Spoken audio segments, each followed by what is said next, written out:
Allah the Almighty, Allah.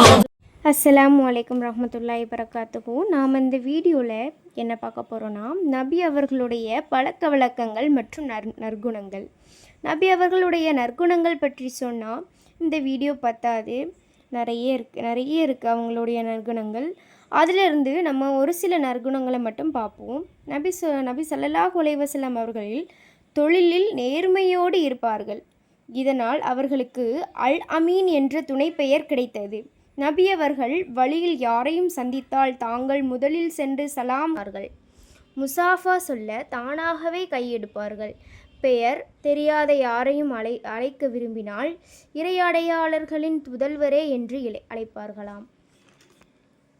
யாரும் நோய்வாய்ப்பட்டிருந்தால் அவர்களை நபியவர்கள் சென்று நலம் விசாரிப்பார்களாம். பின்பு ஆறுதல் கூறுவார்களாம். இன்ஷா அல்லாஹ் இந்த நோய் உங்களுக்கு பாவங்களை போக்கிவிடும் என்று ஆறுதல் கூறுவார்களாம். உண்ண விரும்பினால் அது அவருக்கு தீங்கு இல்லாத ஒன்று என்றால் அதை நீங்கள் உண்ணுங்கள் என்று கொடுப்பார்களாம். அவர்கள் வீட்டு வேலைகளில் உதவி செய்த ஒரு அன்பான ஒருவர். யாருடைய வீடுகளிலும் கூர்ந்து பார்க்க மாட்டார்களாம். அவர் விலங்குகளை தயவுடன் நடத்துவார்கள். அவர்களுடைய வீட்டிற்கு சென்றாலும் அவர்கள் வீட்டுக்கதவை தட்டும் போது கதவின் நேர் நின்று தட்ட மாட்டார்கள். வலதுபுறமாகவோ அல்லது இடதுபுறமாகவோ நின்று தட்டுவார்களாம்.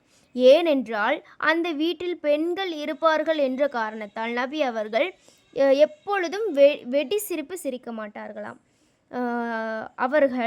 அவர்கள் தன் எதிரிகளை நேசிப்பதை நடத்துவதை விட மிக அன்பாக நடத்துவார்களாம். சாதாரண விரிப்பில் தூங்குவார்கள். சமயங்களில் பாய், தோல் அல்லது தரையில் படுப்பார்கள். ஃபஜர் தொழுதுவிட்டு மக்களுக்கு உரையாற்றுவார்கள். கனவுகளுக்கு பலன் கூறுவார்கள். பெரும்பாலும் மௌனமாக இருப்பார்கள். அவசியம் ஏற்படும் போது மட்டும் பேசுவார்கள். புரியும்படி அவசரப்படாமல் பேசுவார்கள். ஒருவர் பேசத் தொடங்கினால் நான் சொல்வதை கேளுங்கள் என துண்டிக்க மாட்டார்கள். நஃபில் தொழுது கொண்டிருக்கும் போது யாரும் சந்திப்பதற்காக வந்தால் தொழுகையை சுருக்கி கொள்வார்கள். நபி பள்ளியில் நுழையும் போது வலது காலை முன் வைப்பார்கள்.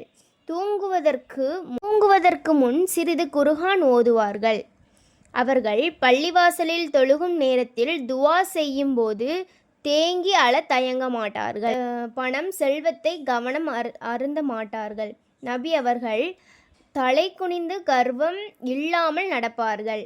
பெண்களை மரியாதையும் சம உரிமையுடையும் நடத்துவார்கள்.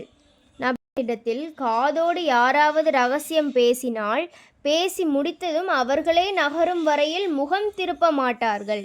வீட்டிற்கு யாரேனும் வந்தால் வீட்டிற்கு ஓரத்தில் நின்று சலாம் கூறி பெயர் கூறி அனுமதி பெற்ற பின் உள்ளே வரச் சொல்வார்கள். ஒருவர் செய்த தவறை புரிந்து மன்னிப்பதும் அவருடைய நற்குணமாகும்.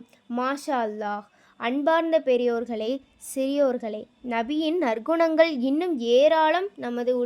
நமது உள்ளங்களில் முகமது நபி ஸல்லல்லாஹு அலைஹி வஸல்லம் அவர்களின் உருவாக்குவோம். அவர்கள் வாழ்வை தெளிவாக புரிந்து அறிந்து அதன்படி நடக்க உறுதி எடுப்போம். இன்ஷா அல்லாஹ். அனைவரும் அல்லாஹுவின் அறிபுரிவானாக. ஆமீன்.